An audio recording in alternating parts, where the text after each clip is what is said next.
bismillahi rahmani rahim wassalatu wassalam ala xayril xalqillah muhammadu rasulullahi sallallahu taala alayhi wa sallam. jërëjëfe Serigne Touba, jërëjëfe Serigne Touba, jërëjëfe Cheikh Ahmadou Bamba. Cheikh Mouhamadul Muntaka al Bachir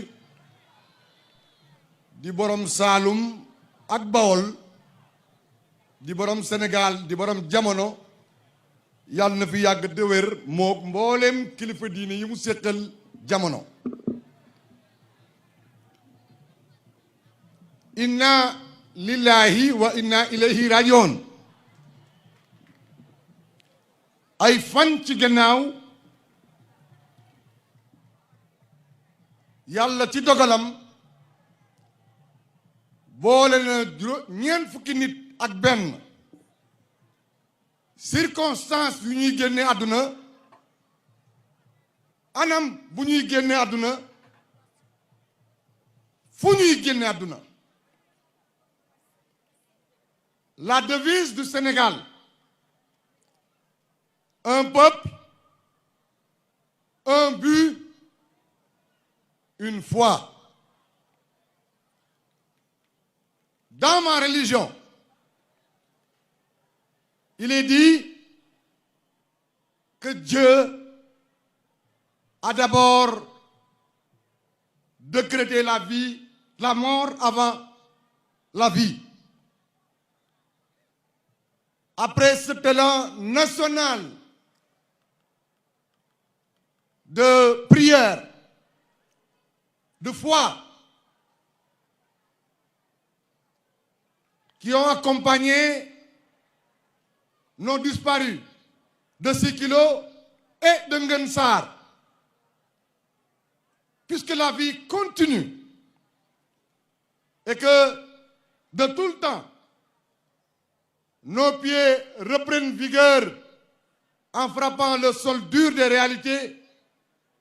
Nous voici à Kaffrine, célébrant à la faveur du FESNAC l'unité nationale, la diversité culturelle.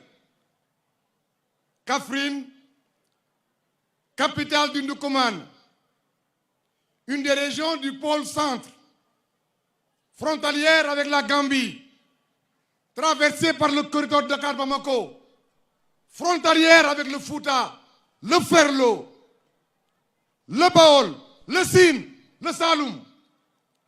Nous accueillons dans cette ville cosmopolite où depuis belle lurette, des Bambara, des Serer, des Diola, des Manding, des Mandjak, des Halpulaar cohabitent et communient, célébrant la nation.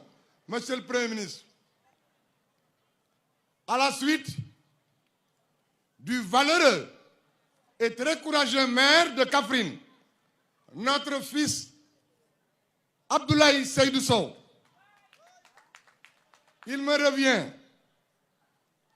le privilège, au nom de l'ensemble des maires de la région de Kaffrine, au nom de l'ensemble des présidents de département, de Koungheul, de Malem Hodar, de Birkelane, il me revient de joindre ma voix à celle du maire ministre de Kaffrine pour souhaiter la bienvenue à toutes ces illustres personnes qui nous viennent de l'Afrique, mais qui nous viennent du Sénégal des profondeurs.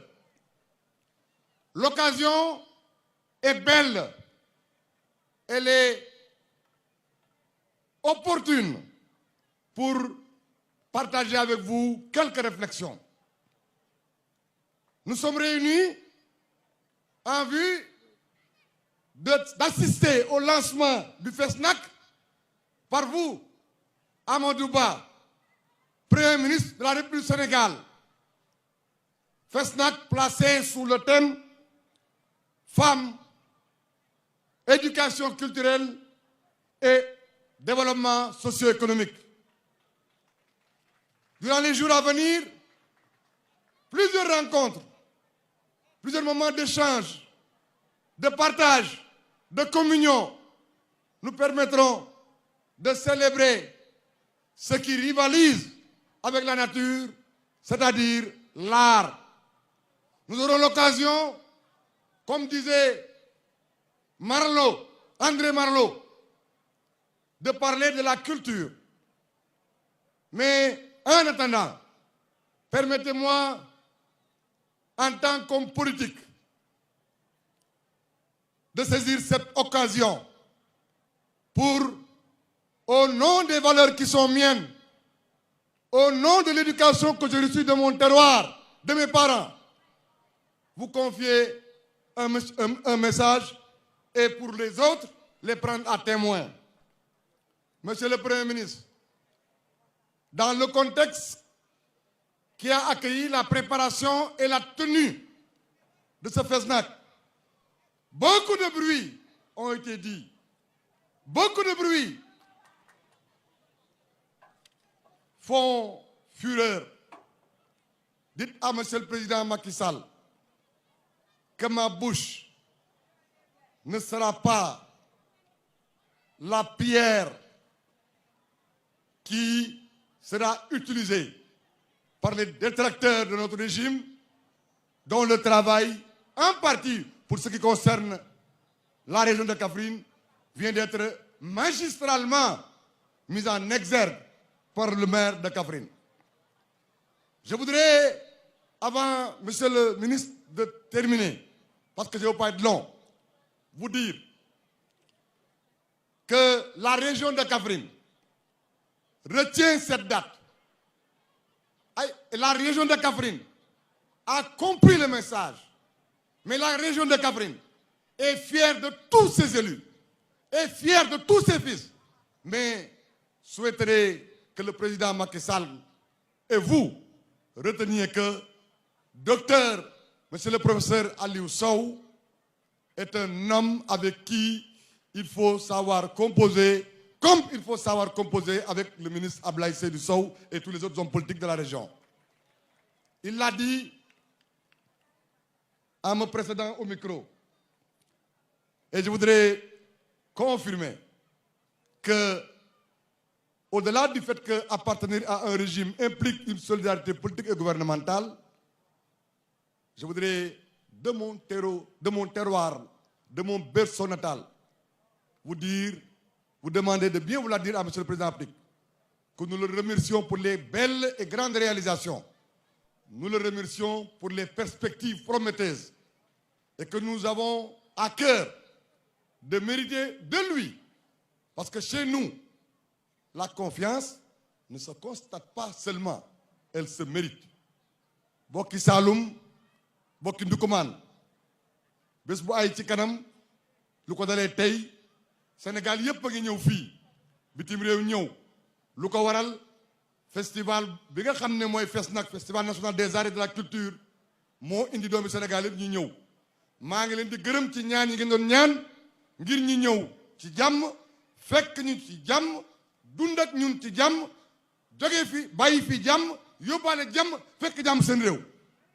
waaye maa ngi leen di ñaan ci turi doomi Kaffrine yëpp lii xew fan yi di ñëw muy ci Kaffrine, muy ci Kër Baate mala Mbirkilaan, muy ca Koungheul mala Malem ak lu mu fu mu am, muy ca ñibi waxatuma Kaffrine gii, na ngeen ko ittewoo def ko seen mbir, wan Sénégal wan Afrique ne lii ñu jébbal Kaffrine defee fi lii mérito nañ ko, yelloo nañ ko, te lii ndoorteel la loo xam ne fekki fan yu néew ci taaral suñu dëkkuwaay, ci ñoŋal ko, ci jëmale Kaffrine kanam, da ngeen ci gis dal seen xel. maa ngi bëgg a daaneel sama kàddu foofu di wax ne bég naa lool o fogale séeréer mexe sim naa noonu a baax a baax a baax kawoon waagu meen maa ngi nuyu waa kawoon di yóbbante nuyoo ci Kangu Fay ak mboolem siin ku wal mburu tudd dëkk te o gaanga tig taxun mexe gidmaa noon a paax njoko njal à part, à part, Monsieur le Président du Conseil départemental de Kaffrine, Monsieur Abdoulaye Wilane. C'est ça aussi le charme de cette manifestation qui valorise la diversité et la richesse culturelle de ce pays où on passe allègrement du Wolof au Sérère, du Sérère au français et du français au Pulaar ou au Joola. Vive la diversité. Et Monsieur le Président du département le disait tout à l'heure, le thème de cette 11e édition du FESNAC est Femmes, éducation, éducation culturelle et développement socio-économique. Merci d'applaudir les femmes qui font bouger ce pays au quotidien. Merci beaucoup, mesdames.